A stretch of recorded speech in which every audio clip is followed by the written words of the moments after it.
আসসালামু আলাইকুম এইচএসসি শিক্ষার্থীরা, আজকের ভিডিওতে কথা বলবো অক্টাল থেকে কিভাবে হেক্সাডেসিমেলে রূপান্তর করতে হয়, একই সাথে হেক্সাডেসিমেল থেকে কিভাবে অক্টালে রূপান্তর করতে হয়। তো অক্টাল থেকে হেক্সাডেসিমেল অথবা হেক্সাডেসিমেল থেকে অক্টালে ডিরেক্ট রূপান্তর করা যাবে না। আমাদেরকে কি করতে হবে? অক্টাল থেকে হেক্সাডেসিমেলে রূপান্তর করার জন্য আমাদেরকে প্রথমে হচ্ছে অক্টাল থেকে বাইনারিতে আসতে হবে, দেন বাইনারি থেকে হেক্সাডেসিমেলে যাইতে হবে। আবার হেক্সাডেসিমেল থেকে অক্টালে রূপান্তর করার জন্য আমাদেরকে প্রথমে কি করতে হবে? বাইনারিতে আসতে হবে, দেন বাইনারি থেকে অক্টালে যাইতে হবে। এর আগের ভিডিওগুলোতে আমি হচ্ছে বলছি কিভাবে অক্টাল থেকে বাইনারিতে রূপান্তর করতে হয়, বাইনারি থেকে অক্টালে, তারপর কিভাবে বাইনারি থেকে হেক্সাডেসিমেল, হেক্সাডেসিমেল থেকে বাইনারিতে রূপান্তর করতে হয়, ওইগুলো করাইছি। তো আমাকে প্রথমে কি করতে হবে? আমি হচ্ছে এখানে একটা সংখ্যা লিখে পেলাম 56.2318, এটা হচ্ছে অক্টালে আছে। এটাকে আমি কি করবো? এখন অক্টাল থেকে হেক্সাডেসিমেলে কনভার্ট করব। তাহলে অক্টাল থেকে আমাকে প্রথমে কোথায় আসতে হবে? বাইনারিতে আসতে হবে, দেন বাইনারি থেকে হেক্সাডেসিমেলে যাইতে হবে। তাহলে অক্টালের সাথে বাইনারি সম্পর্কটা হচ্ছে কয় বিটের? 3 বিটের। তাহলে আমাকে প্রথমে এই অক্টাল সংখ্যাটাকে বাইনারিতে নিতে হলে 3 বিট আকারে সাজাতে হবে। তাহলে আমি এখানে প্রথমে সংখ্যাটা লিখে পেলাম 56.23। 3 বিট হচ্ছে কি হবে? 1 2 আর হচ্ছে কত? 4। তাহলে এই 5 কে যদি আমি 3 বিট আকারে লিখি, 5 কত? 4 আর 1 যোগ কত? 5। তাহলে 4 লাগবে, তার জন্য 1, 1 লাগবে, তার জন্য 1, 2 এর প্রয়োজনে তার জন্য কি 0, তার মানে 1 0 1 1 0 আর কি 1। তারপর হচ্ছে কি 6 এর জন্য কি লাগবে? 4 আর 2 যোগ করলে কত পাচ্ছি? 6। তাহলে 4 এর জন্য হচ্ছে 1, 2 এর জন্য কত লাগবে? 1, 1 এর দরকার নেই, তার জন্য 0, তার মানে 1 1 0। তাহলে কি পাচ্ছি? 1 1 আর কি পাচ্ছি? 0। তারপর হচ্ছে আর 2 3 এর জন্য কি হবে? 1 2 4। আচ্ছা 2 লাগবে, শুধু 2। তাহলে 2 এর জন্য কি হবে? শুধু 1, আর বাকি দুইটা কি হবে? 0, তার মানে একটা 0, একটা 1 আর একটা 0, তার মানে এটার জন্য পাচ্ছি কি 0 1 0। তারপর হচ্ছে কি 3 এর জন্য কি পাচ্ছি? 2 আর 1 কত? 3, তার মানে এটা তো দরকার নাই, তাহলে এটা 0 আর এই দুটো 1, তার মানে 0 1 1। এখন এই 56.23 অক্টাল সংখ্যাটাকে আমি কিসে কনভার্ট করলাম? বাইনারিতে। কিন্তু আমি তো চাচ্ছি কিসে কনভার্ট করতে? হেক্সাডেসিমেলে।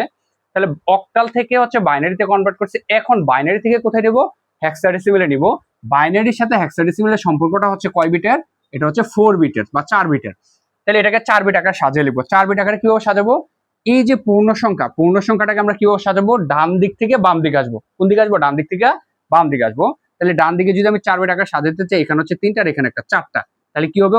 1 1 1 আর হচ্ছে কি 0। তারপর আর বাকি থাকলো কি 1 আর 0 1 0। তাহলে আরো কত বিট প্রয়োজন? 2 বিট প্রয়োজন। তাহলে আমি এখানে কি দিব? 2টা 0 দিয়ে দেব। দশমিক, আর দশমিকের পরের অংশটাকে অর্থাৎ ভগ্নাংশ অংশটাকে আমরা হচ্ছে লিখবো বাম দিক থেকে ডান দিকে। তাহলে এই যে এই 4টা হচ্ছে 0 1 0 0, আর থাকে কয়টা? 2টা, তার মানে 1 1। এই বাকি দুইটা আমি কি দেব? 2টা 0 দিয়ে দেব। এখন আমরা হিসাব করি যে এটার মান কত? 4 বিটে হচ্ছে কত কত হইব? 1 2 4 আর কত 8। এখন কি লাগছে? প্রথমটার কোনো মান আছে নাই, দ্বিতীয়টা কত আছে? 1। তাহলে যেগুলোতে 1 থাকবে ওইগুলো কাউন্ট করবো। তাহলে 2 নাম্বার আছে কত? 1। তাহলে 2 নাম্বার 3 নাম্বার 4 নাম্বার নাই, তাহলে শুধু 2 নাম্বার মান হবে 1 2। 2 নাম্বার কত আছে? 2। তাহলে আমি এখানে কত লিখবো? এখানে লিখবো হচ্ছে 2। তারপর হচ্ছে এখানে কত আছে? 1 নাম্বারটার কোনো মান নাই। 2 এ 1 আছে, 3 এ 1 আছে, 4 নাম্বার 1 আছে, তাহলে 1 নাম্বারটার দরকার নাই, তাহলে 1 বাদ দিলাম। তাহলে এবার এইগুলো যোগ করবো। 8 এর 4 কত? 12, 12 এর 2 কত? 12 এর 2 হচ্ছে 14। এখন কি আমি 14 লিখবো? না, 14 আমরা কিভাবে লিখবো? আমরা জানি হেক্সাডেসিমেলে 9 এর পরে এর মান হচ্ছে 10, বি এর মান হচ্ছে 11, সি এর মান হচ্ছে 12, ডি এর মান হচ্ছে কত? 13, ই এর মান হচ্ছে কত? 14, আর এফ এর মান হচ্ছে 15। তাহলে 14 এর জন্য আমরা কি লিখবো? 14 এর জন্য হচ্ছে লিখবো কি? ই। তাহলে এখানে কি লিখবো? ই। পয়েন্ট, এই যে এখানে প্রথমটার মান নাই, দ্বিতীয়টা 0, 3 নাম্বারটা শুধু হবে। তাহলে 3 নাম্বারে কত আছে? 3 নাম্বার হচ্ছে 1 2 3। 3 নাম্বার কত? 3 নাম্বার হচ্ছে 4। তাহলে এখানে কি লিখবো? 4। এখানে যদি আমরা দেখি প্রথমটা 0, দ্বিতীয়টা 0, লাগবে না। 3 নাম্বার 1, 4 নাম্বার 1, তাহলে 3 আর 4, 1 2 3 আর 4 যোগ করবো। 8 আর 4 কত? 12। তাহলে 12 হচ্ছে কার মান? 12 হচ্ছে সি এর মান। তাহলে এখানে হচ্ছে আমরা লিখবো কি? সি। তাহলে পুরা মানটা কি পাচ্ছি? 2e.4c। এটা হচ্ছে কিসে? হেক্সাডেসিমেলে।